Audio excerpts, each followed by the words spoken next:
말씀은 계속 우리가 여러분 그 갖고 계신 책을 여러분 보신 분도 있겠지만은 계속 우리의 믿음을 역사하게 하는 방법에 대해서 말씀하고, 오늘은 제 6장에 대한 것, 적은 믿음, 큰 믿음에 대한 것을 6장의 핵심은 적은 믿음, 큰 믿음에 대한 내용이지만은 오늘은 적은 믿음, 오늘 제목이 적은 믿음과 큰 믿음으로 이렇게 적어놨습니다만 사실은 오늘은 적은 믿음에 관한 이야기를 드릴 거예요. 또 제가 이렇게 써놓다 보니까 사실상 단락 구분이 안 되어 있습니다. 그렇죠? 단락 구분이 안 되어 있어요. 그러니까 여러분이 잘 체크하시고 목사님께서 어디까지 읽으시고 또 말씀을 또 우리에게 더 설명해 주시는지를 여러분 잘 체크하시고 따라와 주시기 바랍니다. 그래서 오늘은 적은 믿음, 또 다른 문화 작은 믿음, 작은 믿음 이렇게 말씀드릴 수 있는데, 큰 믿음에 관한 것은 기회가 된다면 다음에 또 이렇게 우리가 말씀을 보도록 하고요. 적은 믿음과 큰 믿음이 있다고 한다면 성경에서는 약한 믿음과 강한 믿음을 또 그렇게 또 말을 해주고 있습니다. 적은 믿음이라고 할 때 영어 성경에는 small faith라고 써지 않고 다 little faith로 이렇게 써져 있습니다. 그렇다고 한다면은 작은 믿음이, 적은 믿음이 small faith가 아니고 little faith라고 한다면은 큰 믿음도 big faith가 아니고 great faith라고 성경은 써져 있어요. 그렇게 여러분이 이해하시면 되겠고요. 그 다음에 약한 믿음, weak faith. 그 다음에 강한 믿음, strong faith. 제가 좋아하는 strong faith 이렇게 되어 있습니다. 성경에서 이렇게 네 가지로 구분을 하고 있어요. 구분을 이렇게 해놨는데 우리가 봤듯이 하나님의 믿음과 또 인간의 믿음, 내지는 하나님의 믿음과 도마의 믿음으로 또 성경은 나누기도 했습니다. 그건 사실 도마의 믿음은 성경에서 말하는 믿음이 아닙니다. 오감으로 믿는 믿음은 믿음이 아니라는 거죠. 우리가 말하는 믿음이 아닙니다. 우리가 말하는 믿음은 다른 차원의 믿음인 것이죠. 하나님과 같은 종류의 믿음을 말하고 있는 것인데, 그 가운데서도 어떤 믿음이 있다고요? 적은 믿음이 있고 큰 믿음이 있다는 거예요. 적다는 것은 양이 적다고 할 때, 적은 믿음이 있고 큰 믿음이 있습니다. 오늘 그 가운데 적은 믿음에 대해서, 또 다른 말 작은 믿음에 대해서 우리가 얘기했는데, 이 적은 믿음이 가져오는 결과가 있다는 거죠. 그것은 오늘 우리가 잘 아시면 되겠습니다. 한번 같이 보겠습니다. 자, 우리가 믿음에 대해 일반적으로 말할 때 이미 지난 주일에 나눈 바와 같이 두 종류의 믿음, 즉 하나님과 같은 믿음, 하나님과 같은 종류의 믿음과 성경에서 비춰보면 실제로 믿음이 아니지만 사람들이 이것을 믿음이라고 이렇게 생각한다는 거죠. 그게 뭐냐면은 인간의 믿음 또는 도마와 같은 믿음의 종류가 있다고 말할 수 있겠습니다. 그런데 하나님과 같은 종류의 믿음에도 실제로는 성경에서 인정하는 네 가지 범주 내지는 분류가 있습니다. 이 믿음의 네 종류는 적은 믿음, 약한 믿음, 큰 믿음, 강한 믿음입니다. 그래서 적은 믿음과 큰 믿음, 그 다음에 약한 믿음과 강한 믿음, 이렇게 구분할 수가 있겠습니다. 이렇게 대비를 하고 있다는 거죠. 작은 믿음과 큰 믿음과 약한 믿음과 강한 믿음으로 이렇게 대비를 하고 있습니다. 예수님께서 제자들에게 같이 고백했습니다. 오, 시작. 오, 너희 믿음이 적은 자들아. 아멘. 믿음이 어떻다고요? 네, 믿음이 적네라고 말씀하셨어요. 다른 경우에는 예수님께서는 자기의 종이 아플 때 큰 믿음을 보인 우리가 잘 아는 백부장을 칭찬하셨습니다. 예수님은 그에게 이렇게 말씀하셨습니다. 이스라엘 중에서 이처럼 큰 믿음을 본 적이 없나니 결코 없도다라고 말씀하셨습니다. 자, 적은 믿음이라고 우리가 얘기하는 건 이 적은 믿음도 우리가 노력해서 얻는 것도 아니라는 거죠. 이 적은 믿음도 내 노력으로 되는 것이 아닙니다. 그런데 여기 큰 믿음, 여기 예수님께서 뭐라고 말씀하십니까? 이스라엘 중에서. 어디 중에서? 누구 중에서? 이스라엘 중에서. 지금 예수님께서 비교를 하면서 말씀을 하고 있는 거죠. 어디 중에서? 이스라엘 중에서. 이스라엘 중에서. 이처럼 큰 믿음을 본 적이 없었는데 라고 말하는 거죠.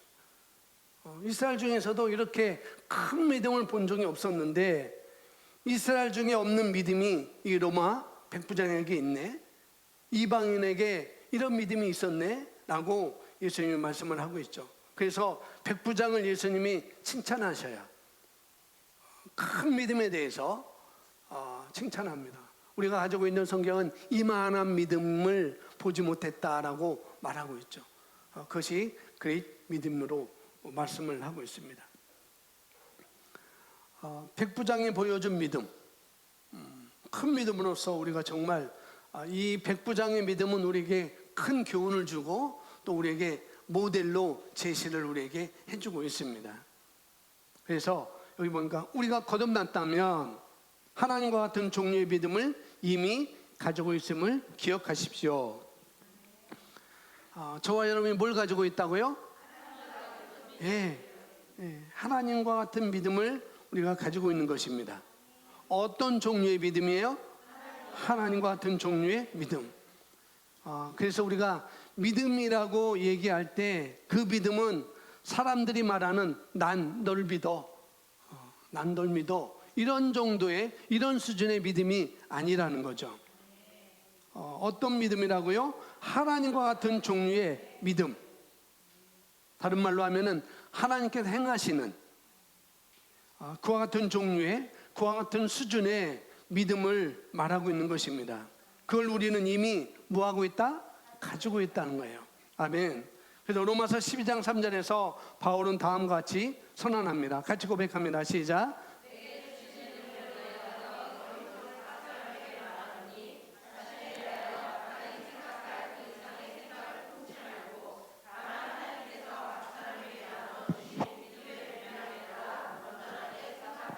아멘. 제가 다시 읽어드릴게요. 내게 주신 은혜로 인하여 너희 중에 각 사람에게 말하노니 자신에 대하여 마땅히 생각할 그 이상의 생각을 품지 말고 다만 하나님께서 각 사람에게 나누어 주신 믿음의 분량에 따라 건전하게 생각하라. 내게 주신 은혜로 인하여 너희 각 사람에게 말하노니 이렇게 얘기합니다. 이것은 그러니까 이것은 믿지 아니하는 자에게 말씀하는 것이 아니라 우리들에게 말씀을 하고 있는 것이죠. 믿는 너희 각 사람에게 내가 말하노니 하나님께서 우리 각자에게 나누신 믿음의 분량에 따라 바르게 건전하게 생각하라, 이렇게 얘기를 하고 있습니다. 그런데 보통 하나님께서 각 사람에게 나눠주신 믿음의 분량에 따라 그리고 바로 앞에 자신에 대해 마땅히 생각할 그 이상의 생각을 품지 말고 다만 하나님께서 각 사람에게 나눠주신 믿음의 분량에 따라 라고 할 때 보통 이 말을 어떻게 사용하는가 하면은 너희 믿음이 10인데 30인처럼 행동하지 마, 그렇게 얘기한다는 거죠. 내 믿음이 너에게는 A만큼 믿음을 줬는데 왜 B만큼 그렇게 행동하지? 그렇게 왜 내가 반응하지? 그렇게 이해하는데, 그렇게 하는데 그렇게 많이 그렇게 얘기를 했다는 거죠. 내가 믿음을 A만큼 줬는데 너는 B만큼 생각하면 안 돼. 이런 식으로, 이런 쪽으로 이해를 했습니다. 쉽게 말하면은 분수를 알아야 되지, 이렇게 사용했다는 거죠. 근데 그런 얘기가 아닙니다. 뭐냐면은 너희들이 믿음이 얼마든지 적은 믿음일지라도 내 믿음이 이 믿음으로, 내가 가지고 있는 믿음으로 얼마든지 무엇이든지 어떻게 해요? 가능한데, 이것도 가능하고 저것도 가능한데 그것보다 못한 생각을 하지 말라고 지금 말하고 있는 것입니다. 얼마만큼 믿음이 있는데 이것 가지고도 가능한데, 무엇이든지 얼마든지 가능한데 그걸 못한다고 생각하지 말라는 거예요. 그 믿음으로도 가능하다고. 그래서 성경 뭐라 합니다? 겨자씨 하나일 만한 믿음이 있어도, 그렇게 말씀을 하고 있습니다. 그래서 우리가 여기서 말씀하고 있는 것은 우리가 얼마든지 그 믿음을 가지고 얼마든지 할 수 있다고, 그렇게 생각하는 것이 마땅해라고 예수님은 사도 바울을 통해서 우리에게 말씀을 해주고 있습니다. 근데 이 믿음은 여기 보니까 각 사람에게 나누어줬다고 그랬어요. 각 사람에게 나누어준 이 믿음은 우리가 무엇을 하든지 증가시킬 수 있는, 내가 무엇을 하든지 증가시킬 수 있는 그 정도의 수준의, 마치 시한머니처럼, 다른 말로 종잣돈처럼 그런 믿음인 것을 말하고 있습니다. 결코 적지가 않다는 거죠. 우리는 그 믿음으로 거듭났습니다. 아멘. 거듭났다고 하는 말은 다른 말로 말하면 예수님께서 십자가에서 십자가에 달려 죽으셨지만은 죽음을 이기게 한 그 믿음, 가능케 한 그 믿음을 말하고 있는 것이죠. 우리를 의롭게 하고 또 우리를 구원받고, 내가 구원받고 내가 어떻게 해요? 거듭난 것입니다. 그때 사용되어진 믿음이 바로 이 믿음이라는 거예요. 종잣돈과 같은 믿음. 그러니까 그보다 낮게, 그 이하로 생각하지 마, 그렇게 말씀하고 있는 거죠. 우리가 말씀에서 말한 바와 같이 여러분이 생각하는 것이 마땅하고, 말씀에서 말하는 것 같이 그렇게 말하는 것이 마땅하고, 그렇게 인식하여서 그렇게 행동하는 것이 마땅한 것입니다. 그렇죠? 아멘. 자, 그러면 이 성경 구절은 바울이 그리스도인들에게 편지를 쓰고 있는 것입니다. 설명 드렸습니다. 바울은 내게 주신 은혜로 인하여 너희 중 각 사람에게 말하노니라고 말했습니다. 그는 세상에 있는 모든 사람들이 아니라 너희 중에 있는 자라고 말하고 있습니다. 너희는 누구일까요? 성도들입니다. 하나님의 모든 거듭난 신자들에게 일정한 믿음의 분량을 나누어 주셨습니다. 바울이 단순히 분량의 믿음이라고 말하지 않고 일정 분량의 믿음이라고 말한 것에 주목하십시오. 일정 분량의 믿음. 그래서 제가 영어로 써놨습니다. 어가 아니고 더를 덧붙인 것이죠. 그만큼의 믿음, 일정 분량, 구원받고 거듭날 수 있는 그 정도의 그런 분량의 믿음입니다. 사실 그것을 가지고 있으면은 얼마든지, 일정 분량의 믿음, 그만큼의 믿음이라도 우리가 가지고 있으면 얼마든지 그것을 키워가지고, 그것을 증가시켜서 나를 또 강하게 해서 주님께서 하신 일도 우리도 할 수 있다고 말씀을 하고 있는 것입니다. 아멘. 그래서 그것은 상당한 의미가 있습니다. 이는 모든 믿는 자가 구원받는 순간 하나님께로부터 동일한 분량, 크기와 양까지 동일한 분량의 믿음을 가졌다는 뜻입니다. 그 믿음의 착수금은, 착수금이 뭔지 아죠? 어떤 일을 하기 위해서 지불하는 그런 처음 내는 그런 착수금, 다른 말로 종잣돈, 이런 거예요. 이것이, 그 믿음의 착수금은 우리에게 적게 주어졌지만, 여기서 말한 적다고 얘기하는 것은 사실 그렇게 적은 것도 아닙니다.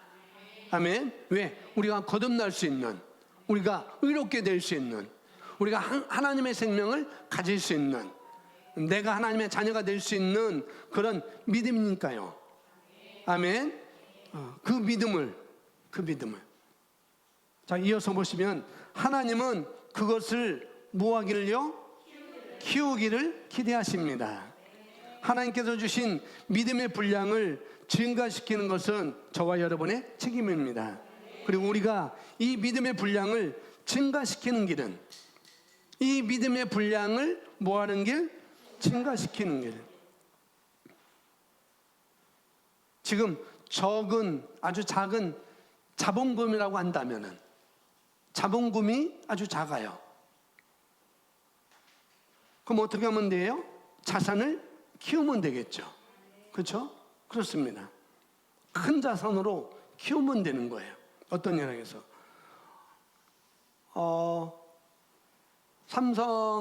삼성전자의 주식이 한 주에 52,000원 정도 한다고 그래요. 한 주에 52,000원. 그러면 이게 5년 지나면은 4배 내지 5배를 커져요. 그게 커질 수 있습니다. 그러면은 내 자산을, 지금 적은 자산을 증가시키기 위해서는, 예를 들어서 삼성전자 주식이 한 주에 52,000원인데 그것을 증가시키려면은 한 주 가지고는 안 되겠죠. 적어도 10주 정도, 20주 정도 내가 가져야 내 자산을 증가시킬 수가 있는 것입니다. 그래요. 애플도 그렇고 구글도 그렇고 모든 나이키도 그렇고, 제가 요즘 여기에 공부를 하고 있습니다. 이게 마찬가지로 그렇다는 거죠. 그러니 큰 자산으로 증가시키려면은, 키우는 것은 누구 몫이에요? 예, 내 몫이라는 거죠. 다른 데 있는 것이 아닙니다. 재난지원금을 우리가 많은, 거의 99%, 거의 100% 다 받았을 것입니다. 온 국민이 받았어요. 근데 어떤 사람들은 그 재난지원금을 받아가지고 한우 먹는 데 쓰는 사람이 있고, 어떤 사람은 그것을 주식을 사가지고 적은 자본이지만은 큰 자본으로 증가시키기 위해서 쓰는 사람들이 있었다는 거죠. 저희도 보니까 87만 1,000원인가 2,000원인가 이렇게 받았는데 22일 만에 싹 없어졌어요. 22일 만에. 여러분은 며칠 가셨나요? 10일? 5일 만에 그냥 싹? 어떤 사람은 그 돈을 가지고 그냥 그래서 그게 뭐예요? 기본 재난 재난 긴급지원금, 이것이 한우비라고, 이렇게 한우비. 근데 어떤 사람은 내 자본금을 증가시키는 그런 대로 썼다는 거죠. 내 입맛을 증가시키는 사람으로 쓰는 사람인가 반면에 이것을 5년, 10년 묶여두면은 이 큰 자산이 될 것이다 라고 해서 주식을 투자하고 그런 사람들이 있다고 얘기합니다. 자, 여기 보니까 믿음의 분량을 뭐라고요? 믿음의 분량을 뭐라고요? 증가시키는 길은. 그래서 적은 믿음이라고 한다면 어떻게 해요? 키워야 되는 거잖아요. 나는 적은 믿음이에요, 나는 적은 믿음이에요 라고 한다면 키우면 되는 거예요. 걱정 마세요. 그와 같은 길은 하나님의 말씀을 더 많이 배우는 것입니다. 자, 작은 믿음의 특징은 증가시키면 돼요. 어떻게 증가시키는가? 하나님의 말씀을 더 많이 배우는 것입니다. 하나님의 말씀을, 하나님의 계시된 이 말씀을 더욱더 많이 배우는 것, 다른 말로 집어넣는 것, 가득 채우는 것. 믿음을 크게 하는 원리가 뭐라고요? 말씀을 많이 배우는 것입니다. 우리는 배우는 것 정도가 아니라 내가 사고방식이 되는 것. 우리는 거기까지 가야 되겠죠. 자, 그래서 우리의 믿음은 우리가 하나님의 말씀을 들을 때 증가할 것입니다. 내 믿음은 내가 하나님의 말씀을 들을 때 증가한다. 그래서 믿음은 뭐와 연관이 있습니까? 말씀을 많이 배우는 것인데, 어떻게 배우느냐 하면은 듣는 것입니다. 아멘. 성경은 말합니다. 뭐라고 말하는가? 로마서 10장 17절 시작.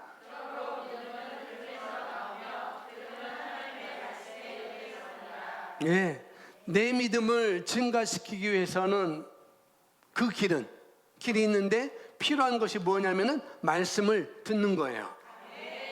듣는 것 중에 가장 효과적인 방법은 뭐냐면은 내가 내 입으로 말하는 것입니다. 그러면 내가 내 입으로 말하면은 내 귀가 듣게 되죠. 그 방법이 가장 효과적인 방법이라는 거죠. 그래서 우리가 뭐 하는 거예요? 고백을 하는 것입니다.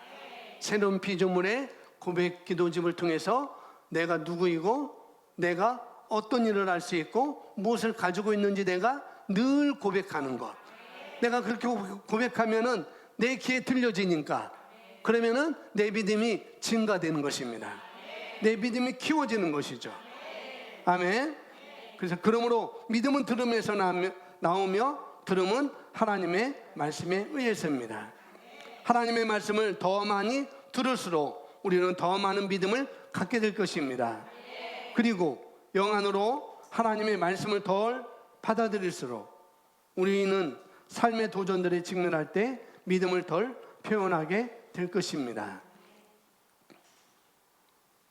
그래서 저와 여러분이 얼마나 이 하나님의 말씀을 얼마나 정확하고 명확하게 내가 알고 있느냐, 그리고 얼마나 많이 알고 있느냐에 따라서 여기 말하는 것처럼 어려움을 만났을 때, 어떤 역경 가운데 시험을 만났을 때 그 일에 대해서 내가 믿음으로 다양한 표현을 할 수 있는가, 거기에 따라 다 다르다는 거죠. 삶의 문제를 만났을 때 내가 나타내 보이는 반응, 내 입으로, 내 생각으로 나타내 보이는 반응이 내가 가지고 있는 말씀의 양과 매우 연관이 있다는 거죠. 여러분 그걸 경험하시죠? 내 입에 하나님의 말씀이 얼마만큼 있느냐에 따라서 삶에 어떤 것이 직면했을 때 반응이 달라질 수가 있습니다. 표현이 달라질 수가 있어요. 그래서 삶의 문제를 만났을 때 다시 말씀드리면은 내가 나타내 보이는 반응이 내가 가지고 있는 말씀의 양이라고 한다면, 매우 연관이 있다고 한다면, 그래서 사실 그런 사람에게, 그런 반응을 보이는 사람에게 그렇게 나무랄 일도 아니라는 거죠. 나빠서가 아니라 그게 전부니까, 그 믿음의 양이 전부니까, 그 말씀에 반응한 양이 그 정도니까 사실상 나무랄 일도 아니라는 거예요. 나무란다고 해서 될 문제도 아닙니다. 그래서 그 사람을 나무랄 일도 아니고, 나무라기보다는 어떻게 해요? 일러줘야 되겠죠. 넣어줘야 되겠죠. 그런데 넣어줄고 일러줄 때 한 가지 조건이 필요해요. 어떤 조건이냐면은 듣고자 하는 마음이 있어야 돼요. 아멘. 내가 듣고자 하는 마음. 그럴 때 그 사람은 증가할 수 있고 내 믿음을 키울 수가 있는 것이죠. 우리가 믿음을 성장시켜야 하는 이유는 함께 있습니다. 시작. 적은 믿음은 결과를 내지 못할 것이기 때문입니다. 내 믿음을 왜 성장시켜야 되는가? 적은 믿음은 결과를 내지 못할 것이기 때문에. 적은 믿음은 뭐라고요? 뭐 한다고요? 예, 이게 적은 믿음의 특성이에요. 그러면 해결책도 뭔지도 우리가 알아야 되겠죠. 그건 앞에서 말씀했습니다. 하나님의 말씀을 들을 때 증가할 수 있다는 거죠. 또 역경 앞에서 사람들이 두려움에 장악되는 이유는 그들의 믿음이 적기 때문입니다. 그래서 아까 자유시장 경제에 있어서 안전자산이 무엇인지 제가 공부를 하고 있다고 그랬어요. 거기 선생님이 주식에 대해서 얘기를 해요. 주식에 대해서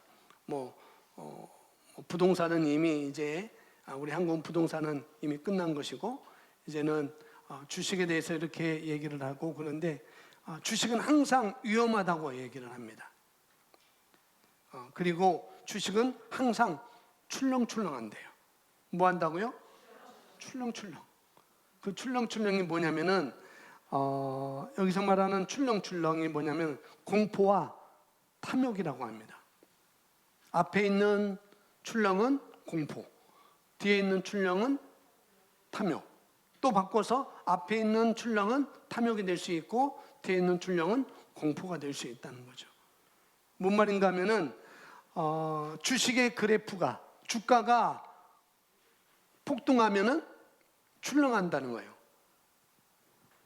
이걸 팔을까라고 자꾸 탐욕이 생기는 거. 또 주가가 폭락하면은 출렁한다는 거죠. 공포가 온다는 거예요. 내가 원가보다도 50%가 이렇게 폭락했네. 그래서 내가 망하는 게 아닌가라고 출렁거린다는 거예요. 공포감으로. 대부분 그런다고 합니다. 그래서 내 안에서 그런 탐욕과 공포가 출렁거리는데, 그런데 주식을 하는 데 있어서 뭐냐면은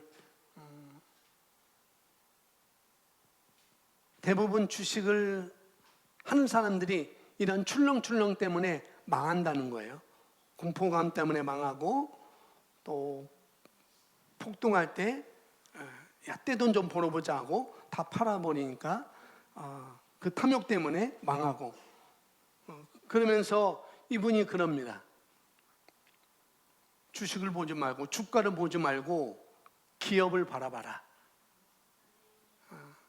주가를 보면은 폭등할 수 있고 폭락할 수 있지만은, 그러나 그 기업이 망하는 기업인가, 계속 10년, 20년, 30년 계속 성장하는 그런 기업인가. 그래서 투자를 어디에 하는가, 기업을 보고 투자해라. 그렇게 말하는 거예요. 제가 지금 요즘 그런 공부를 하고 있습니다. 여러분이 출렁출렁하는 것, 내 믿음이 자꾸 오르락 내리락 하는 것, 잠시 내가 보이는 그것 때문에 그럴 수가 있어요. 그러나 우리가 미래를 바라보지 않으면, 내 후에 그런 미래를 바라보지 않으면 역시 똑같이 그렇게 되는 것이죠. 그리고 10년, 20년, 30년을 묶어두는 사람은 올라갔다 해도 냅다 팔아버리고, 또 내려갔다 해도 냅다 팔아버리고, 그런 사람이 아니라 내가 이것을 10년, 20년, 30년을 내가 묶어둔다면은 그 사람은 반드시 성공할 것이고, 그 사람은 반드시 출렁출렁거려도 흔들리지 않는다고 이렇게 말하고 있습니다. 왜? 나는 장기 10년을 바라보니까. 지금 당장 2년 후에 출렁거린다 할지라도 거기에 흔들리지 않는 거예요. 멀리 바라보니까. 우리가 삶의 문제가 직면했을 때 우리가 멀리 바라보면은 흔들리지 않아요. 예전에 제가 그런 얘기를 했어요. 또 군대 얘기해서 죄송합니다. 군대 가면은 1년에 한 번씩 유격 훈련이라는 것이 있어요. 저는 여기 계신 분들은 조금 40대 오시면 군 생활을 많이 했지만 30개월을 군 생활하는데 3번 유격 훈련 받았어요. 근데 유격 훈련을 다 끝나고 마지막 행군을 합니다. 한 30km, 40km 행군을 하는데 2박 3일 동안 산 넘고서 자대로 배치 들어오는 그런 행군을 해요. 그런데 그 양평하고 그쪽에 용문하고 그 사이에 설악이라는 동네가 있어요. 설악면이라고 있는데 내설악, 외설악이 있는데 강원도 설악이 아니에요. 그런데 거기 산이 선어치 고개라고 있어요. 선어치 고개라고 있어요. 올라가면 뺑뺑 올라가요. 그러면은 굉장히 힘들어요. 그럼 앞에서 힘드니까 다 왔다, 정상이 보인다 하고 가요. 그러면 정상이 안 와 있어요. 또 올라가고 또 힘들게 다 왔다 정상이 보인다 앞에다 다 얘기하면 다 얘기해요. 정상이래 정상이래 정상이 나왔다. 뒤에 사람들에게 힘을 불어주는 거죠. 그 힘들지만은 계속 올라가다 보면은 이제 내려막길이 있는 것이고 멀리 바라보라는 거죠. 삶에 그런 문제가 있을 때 너무 그 직면한 문제만 바라보지 마시고 멀리 바라보세요. 그러면 흔들리지 않습니다. 아멘. 똑같은 영격인데 어떤 사람은 두려워하고 어떤 사람은 전혀 두려워하지 않습니다. 어떤 사람은 앞으로 거론하고 어떤 사람은 뒤로 돌아 피해가는 사람이 있어요. 그 차이가 뭐라고요? 환경의 문제가 아니라 뭐의 문제라고요? 믿음의 일인 것입니다. 믿음의 일. 사람과의 관계도 사람과의 일도 마찬가지고 또 상황의 일들 어떤 상황이 벌어졌을 때 또 절망하거나 포기하는 그런 사람들이 많이 있습니다. 근데 그것도 성격의 문제가 아닙니다. 뭐가 문제가 아니라고요? 예, 성격의 문제가 아니에요. 뭐가 문제인가? 믿음의 일의 문제인 것입니다. 내가 그것을 어떻게 바라보느냐? 그 문제라는 것이죠. 그렇기 때문에 거듭난 그리스도인 우리는 어떻게 해요? 우리는 성경이 말하기를 의인은 믿음으로 말미암아 살리라라고 말씀하고 있습니다. 그리고 강한 믿음과 큰 믿음이 우리는 필요한 것이죠. 누구를 위해서? 저와 여러분을 위해서. 내 각자를 위해서 큰 믿음이 필요한 것이고 강한 믿음이 필요한 거예요. 이어서 보겠습니다. 성경은 내가 역경의 날에 낙담하면 내 힘이 미약해지느니라 라고 말씀합니다. 이는 우리가 육체적인 힘이나 근육을 가리키는 것이 아니라 우리의 믿음을 가리키고 있습니다. 믿음이 적으면 우리는 뭐라고요? 낙담하게 될 것이고 역경의 날에 포기하게 될 것입니다. 뭐가 적으면? 예, 믿음이 적으면. 믿음의 특성은 이렇게 하고 결과는 또 이런 것입니다. 믿음이 적은 거로 적은 연고로 역경에 뭐라고요? 역경의 날에. 무슨 날에? 예, 역경 앞에서. 역경의 날보다도 역경 앞에서. 사실 역경이라고 하는 게 낙담하고 포기하는 사람들에게나 역경인 것이지, 그렇죠? 낙담하는 사람에게는 역경인 것이지, 그러나 그것을 역경으로 여기지 않는 사람은, 그 포기하지 않는 사람은, 낙담하지 않는 사람은 그게 역경이 아닌 거예요. 어떤 사람에게는 역경이고 어떤 사람은 역경이 아닐 수 있다는 거죠.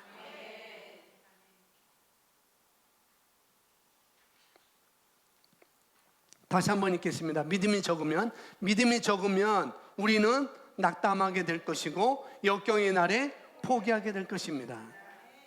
예수님께서 어느 날 그의 제자들과 함께 배에 있었을 때 광풍이 일어났습니다. 제자들이 배를 가라앉도록 위협하는 파도에 맞서 싸우는 동안 예수님은 주무시고 계셨습니다. 사실상 싸우지도 않았어요.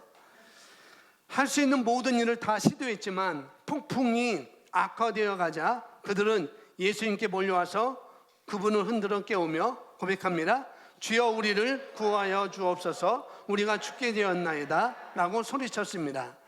마가복음은 그들이 선생님 우리가 물에 빠져 죽게 된 지경을 돌보지 않으십니까? 라고 말했다고 우리에게 알려줍니다. 예수님은 깨어나셨을 때 동요하지 않으셨습니다. 그분은 두려움으로 펄쩍 뛰지 않으셨습니다. 그분은 그저 일어나서 바람과 바다를 꾸짖으며 잠잠하라 고요하라고 말씀하셨습니다. 그러자 큰 평온이 있었습니다. 그리고 나서 예수님께는 제자를 향해 함께 있습니다. 오 너희 믿음이 적은 자들아 어찌하여 두려워하느냐라고 말씀하셨습니다. 계속해서 낙담과 두려움은 뭐와 연관이 있다고 말하고 있어요? 믿음과 연관이 있다고 말합니다. 내가 두려워하고 내가 낙담하는 것은 내 믿음과 연관이 있네요. 그렇죠? 그래서 내가 큰 믿음을 가지고 있다고 한다면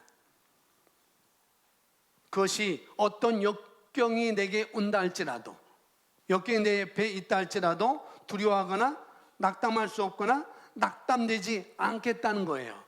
큰 믿음은 그와 연관이 있는 것입니다. 누군가가 목표를 향해 달려가요.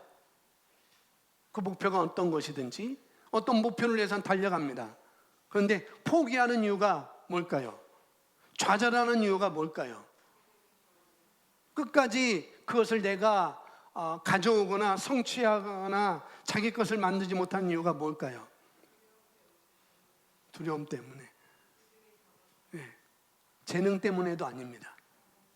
성격 때문에도 더군다나 아니에요. 나는 성격이 이래서 나는 성취하지 못해요. 목표까지 달려가지 못해요. 나는 재능이 없어서 거기까지 내가 도달하지 못해요. 라고 그것은 아무런 관계가 없어요. 아닙니다. 성격 문제도 아니고 재능 문제도 아니에요. 볼까요? 믿음이 적으면 세 줄, 거기 써 있는 세 줄 함께 읽어볼까요? 믿음이 적으면 시작. 믿음이 적으면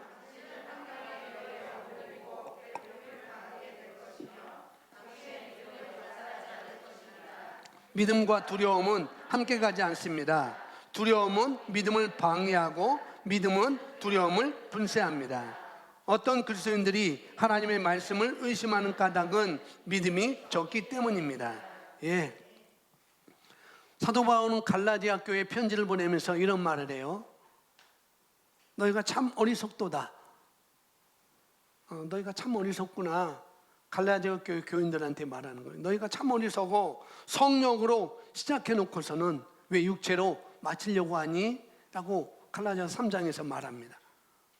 성령으로 시작을 했는데 뭘로 마쳐요? 육체로 마친다는 거예요. 하는 거는 관계없는 거. 그 얘기는 뭐냐면은 그렇죠. 성령으로 시작했다가 육체로 마치는 사람, 주변에서 이런 사람들을 많이 볼 수가 있습니다. 시작은 믿음으로 했는데, 믿음으로 해놓고, 믿음으로 발을 내놓고, 어떻게 해요? 끝은 의심하고, 저주하고, 막 그런 사람들이 있습니다. 그 사람은 믿음이 없다기보다는 믿음이 적은 연고라는 거죠. 그렇기 때문에 그래요. 자, 이어서 보시면 예수님께서 제자들에게 먼저 배를 타고 갈릴리 바다 맞은편으로 가라고 지시했습니다. 기억하십시오. 적은 믿음은, 여기 표현이 너무나 우리에게 충격이 될 수 있어요. 자, 적은 믿음은 결과를 내지도 보지도 못할 것입니다. 적은 믿음은 이 일이 시작되게 할 수 있을지 모르지만 일을 마치게 할 수 없습니다. 적은 믿음은 일이 시작되게 할 수 있지만 일의 결과를 내지 못한다고요. 그게 직장이 됐든 그게 사업이 됐든 뭐가 됐든 간에 뭘로 시작해요? 믿음으로 시작을 할 수 있어요. 믿음으로 시작을 합니다. 그런데 결과를 내지 못하는 까닭은 뭐 때문에? 예, 믿음이 적은 연고 때문에. 그렇기 때문에 우리가 계속 말씀을 공부해야 되는 거예요. 아멘. 그렇기 때문에 우리 영적 성장을 이루어야 되는 것은 우리가 기본이 되는 것입니다. 아무리 말씀을 공부하는 것, 영적으로 성장하는 것 아무리 강조해도 지나치지 않은 거예요. 왜? 내가 결과를 가져오려면은 내가 목표하는 일을 내가 마치려면은, 내가 원하는 대로 그 일을 마치려면은 믿음이 성장해야 되니까, 강한 믿음을 가져야 되니까, 큰 믿음을 가져야 되니까. 일을 시작하고 일을 끝낼 수도 없는 사람은, 일을 시작해놓고 일을 끝내지도 못한 사람이 어떻게 영혼 구원하겠어요? 내 앞가림도 못한 사람인데 어떻게 영혼 구원하겠어요? 그렇다고 영혼 구원하지 말라는 얘기가 아니에요. 뭐예요? 내가 내 믿음을 증가시켜야 된다고요. 여러분이 믿음을 증가시켜서 여러분의 덕을 보이시고 여러분이 본을 보이시면 되는 거예요. 아멘. 우선 무엇이 되는가? 뭐 본이 될 수 있고 덕이 될 수도 있고 영혼구원도 해야 되겠지만은 우선은 내 믿음을 증가시키는 것, 나의 적은 믿음을 큰 믿음으로 올려놓는 것, 그 일이 먼저 우리에게는 우선돼야 됩니다. 아멘. 최소한의 믿음을, 견고한 믿음, 또 큰 믿음을 갖춰야 되는 것이 마땅합니다. 그러니까 적은 믿음의 결론은 뭐예요? 큰 믿음을 가지라는 얘기예요. 큰 믿음. 적은 믿음은 일을 시작해요. 그런데 뭐가 없어요? 결과가 없어요. 그 좋은 예가 오늘 마태복음 14장에 나타나 있습니다. 지면이 좁아서 마태복음 14장 성경 구절을 제가 써놓지 않은데요, 우리에게 아주 좋은 교훈을 주는 어떤 예가 될 수가 있습니다. 베드로 이야기인데요, 우리가 잘 아는 내용입니다. 여러분 가지고 있는 성경 마태복음 14장 23절 말씀 펴보시면 되겠습니다. 마태복음 14장 23절부터인데 24절에 이렇게 나오고 있습니다.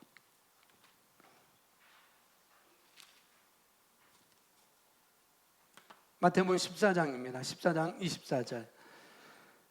이 내용 우리가 잘 아는 것처럼 베드로 이야기고, 베드로가 물 위로 걸어가던 그 사건이죠. 그죠? 물 위로 걸어가다가 빠진 그 사건입니다. 그런데 이 사건이 있기 바로 직전에 어떤 사건이라기보다 어떤 일이 일어났어요.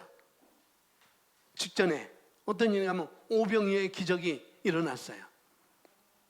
어떤 소년이 갖고 있는 점심 도시락, 물고기 2마리와 떡 5덩이, 떡 5개, 물고기 2마리로 5,000명이 먹고도 몇 광줄이? 12광줄이 남는 그런 기적이 일어났던, 바로 직전에 그런 기적이 일어났어요. 뭐 성경은 5,000명이라고 말하고 있지만은 사실상 남자만, 20세 이상 남자만 계수한 거니까 여자, 할아버지, 할머니, 애들 치면은 약 2만 명 정도가 되지 않겠느냐라고 말하고 있어요. 2만 명이 아니라 최소 10,000명이라고 친다고 한다면 떡 5개와 물고기 2마리로 10,000명이나 먹고도 12광주리가 남아서 거두었습니다. 그 일이 있은 직후예요. 바로 직전에 그 일이 있었습니다. 그래서 예수님은 12광주리 남은 그 떡과 그 다음에 빵과 물고기를 거두라고 말씀하셨어요. 12광주리 남았으니까 아마 12제자니까 한 광주리씩 가져가라라고 할 수도 있겠고, 알면 또 가난한 자에게 나눠줘라라고 할 수 있겠고, 어쨌거나 12광주리를 거두었으니까 제자들도 계속 이동하니까 먹을 것을 조금 갖고 있어야 되지 않겠어요? 늘 그냥 예수님이 오병이어 기적을 일으킬 수 있지만은 그건 또 필요치 않으니까, 필요하면 하시겠지만은 아마 그래서 제자들도 아마 몇 광주리는 주머니에 찼을 거예요 아마. 그리고 배에 그것을 싣고 우리 반띵만 하자. 반띵은 다른 사람, 가난한 자들에게 여기 있는 사람이 더 나눠주고 우리가 반만 갖고 가면서 이리저리 예수님이 다니니까 우리가 이거 달면서 함께 먹자라고 그랬을 수도 있어요. 그래서 아마 배에 실을 수도 있을 거예요. 자기들도 타고. 제자가 12명이 배를 탔으니까 그냥 작은 배는 아니었을 거예요. 12명 이상.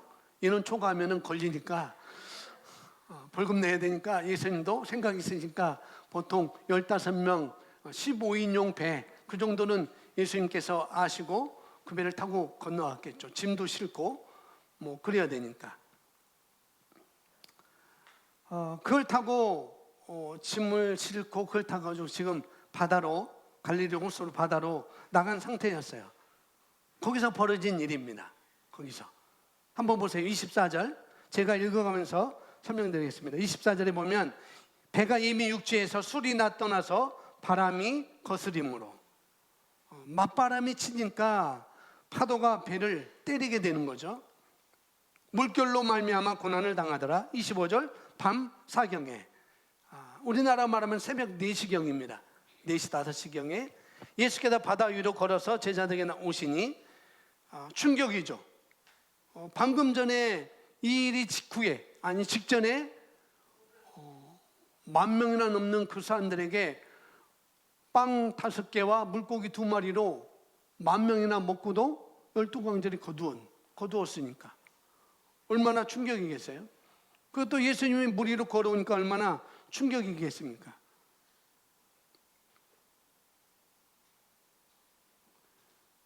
이제 어려움을 막 겪고 있는 상황에서 이 제자들이 이미 배를 타고 떠났어요. 그리고 어려움을 겪고 있었습니다. 그런 상황에서 멀리서 예수님께서 막 맞바람을 불고 있는 그 바다, 파도가 막 치고 있는 그런 바다 위로 예수님은 걸어오십니다.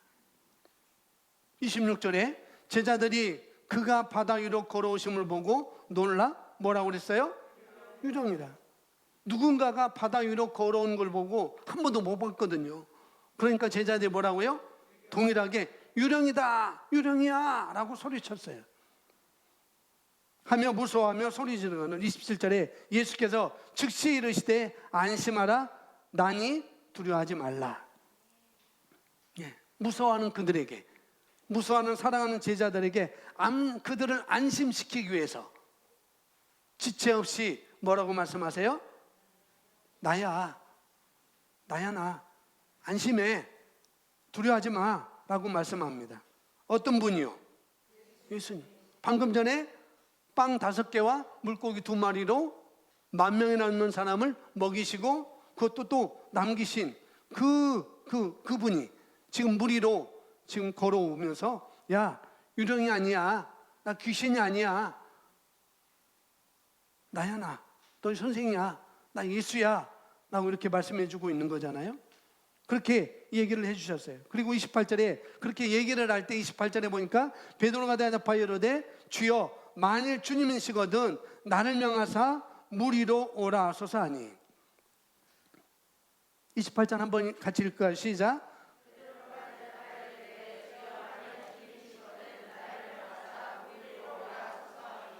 나를 명하사 어디로? 물 위로 오라 하소서 하니. 그냥 쉽게 말하면 주님이면 주님이라면은 손 한번 들어주세요. 그러면 될 거 아니겠어요? 그게 더 편하잖아요. 주님이라면은 박수 3번 이렇게 하면 될 거 아니겠어요? 그런데 그게 아니에요. 어떻게 하는가? 그럴 때 그렇게 하지 않고 어떻게 해요? 예수님이라는 말에 내가 예수야, 나 너의 스승이야, 그렇게 말하는 그 말에 갑자기 베드로가 담대해졌어요. 그럼 우리 선생님이라면은 손 들어주세요. 손 한번 들어주세요. 그것도 아니고 그렇게 얘기하면 되는데, 그렇게 분명히 할 수도 있는데, 정말 주님이시거든 제게 물 위로 걸어오라고 명하십시오. 뭐냐면 믿음의 발로입니다. 그렇죠? 너무나 재밌어요. 주님께서 말씀하시기를 즉각적으로 말씀하세요. 29절 함께 있습니다. 시작.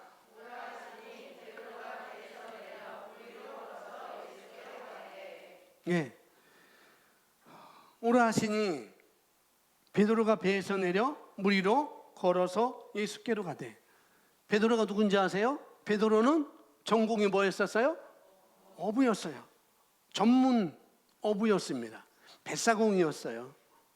낚시꾼이 아니고 뱃사공이 어부였습니다. 그러니까 오라고 할 때 배도 작은 배도 아니었을 거예요. 12명 타야 되고 예수님 오시면 또 예수님도 타야 되니까 그게 적은 배가 아니라는 거죠. 어부였고, 그러면 저 같으면은 어떻게 해요? 오라 하면은 저는 그렇게 할 거예요. 아니면은 오라 했으니까 배에서 점프해서 내리든지, 아니면은 그냥 계단에 그냥 내려가는 저는 걸어가든지 그랬을 것입니다. 그런데 성경에 보니까 베드로는 그렇게 하지 않았어요. 하여튼 어부였던 베드로는 헤엄쳐서 갈 수도 있었지만, 수영을 할 수 있었지만, 이번에는 초자연적인 어떻게 해요? 일을 하여서 배에서 내려서 발을 내디딘 상황입니다. 그렇죠? 분명히 믿음이었어요. 믿음의 행위예요. 베드로는 배에서 내려 물 위로 걸어서 예수님께로 가고 있는 거예요. 베드로는 물 위로 걸었습니다.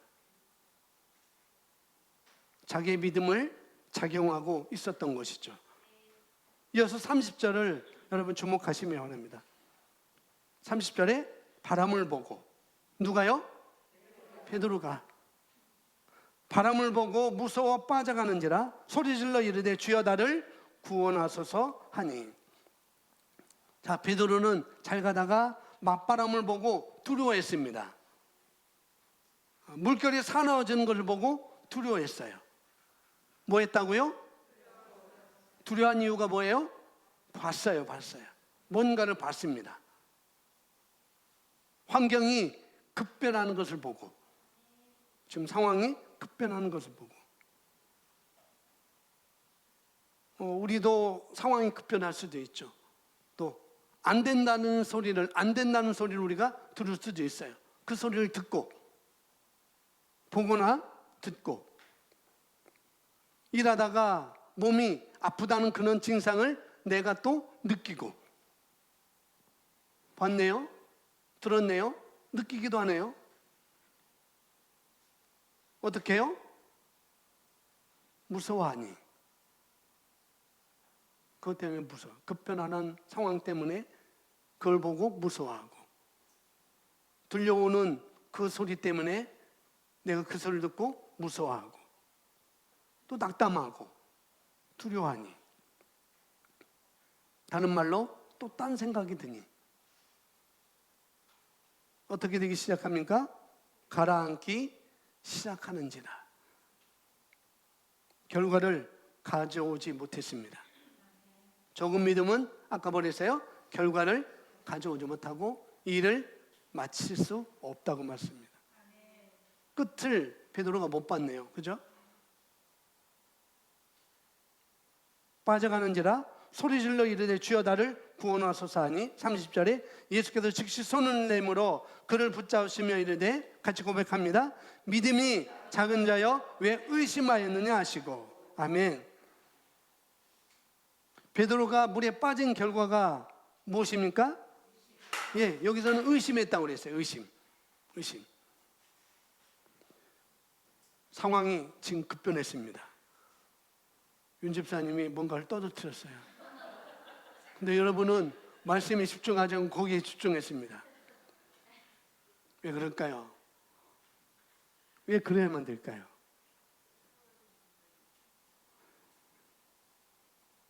한번 잘 조정하시기 바랍니다.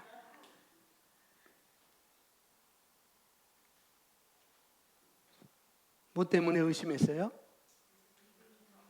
네, 믿음이 적었죠. 여기서는 믿음이 적었다고 말하고 있고, 뭐 때문에 의심하는가? 눈에 보여지는 환경을 보고.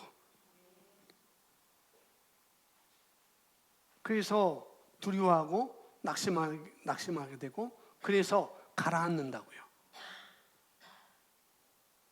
가라앉아요. 그냥 있는 게 아니고 뭐예요? 가라앉는다고요.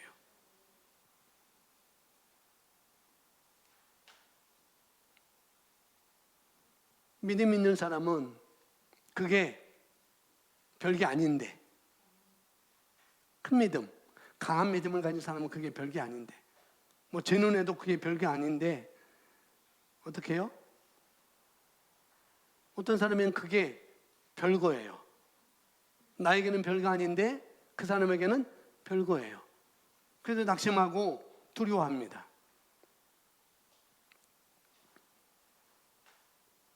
그렇지만 그 사람이 만약에 그 별거인 것처럼 보는, 두려워하고 낙심하는 그 사람이 나를 도와주세요.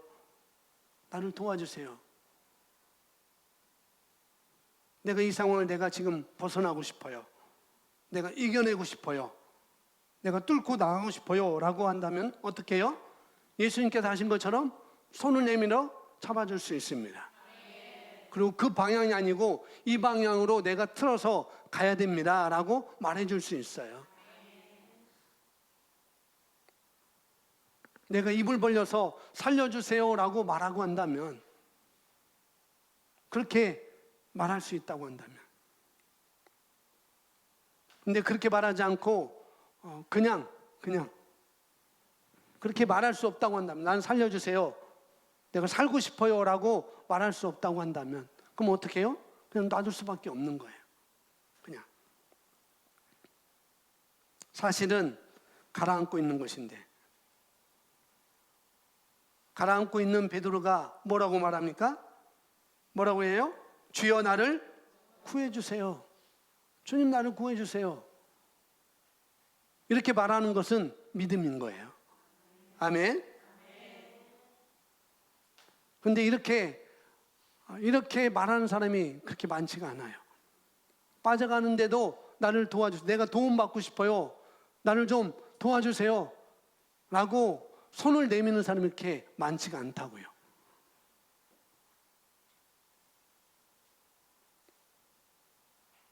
만지지도 못하게 하고 또 들으려고 하지도 않고, 그러면 아무것도 해줄 수 없어요.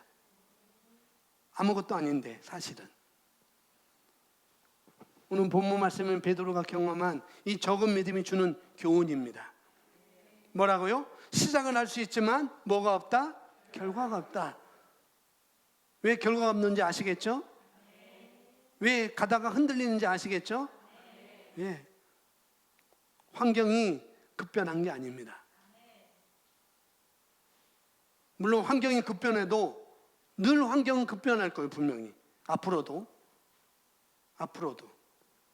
이분이 얘기하는데, 코로나에 대해서 이분이 얘기하는데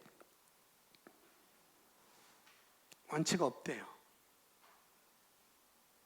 백신도 아직 없고 완치가 없대요. 언제 또 그 같은 현상이 일어날지, 면역이 떨어지면은 그 현상이 일어나고, 조금만 힘이 없어도 에너지가 떨어져 그 현상이 일어나고, 꼭 감기 증상과 똑같다고 얘기했더라고요. 근데 지금 완치돼 가지고 정상적인 생활하는데 지금도 여전히 조금만 더 힘들면은 여전히 그런 증상이 또 온다는 거예요. 그것뿐만이겠어요? 환경이 급변하는 것, 삶의 문제가 내게 닥치는 것, 앞으로도 이런 상황은 계속 만날 것입니다. 이런 지금 사회적인 이슈가 된 이 코로나 이런 상황도 분명히 계속 만날 거라는 거죠. 근데 거기에 대해서 우리가 피해가거나 우리가 어떻게 해요? 그러기보다는 우리가 맞서서 내가 가야 되는 거예요. 그렇다고 해서 그런 데 막 가는 게 아니고 믿음으로 우리가 먼저 자리를 잡아야 된다고요. 아멘. 그러면은 적은 믿음에서 어떤 믿음으로? 큰 믿음으로. 그리고 약했던 믿음에서 어떤 믿음으로? 강한 믿음으로. 우리가 그렇게 되도록 우리가 하는 게 마땅하겠습니다. 환경이나 남을 탓하면은 안 됩니다. 정말 그래요. 정말 그렇습니다.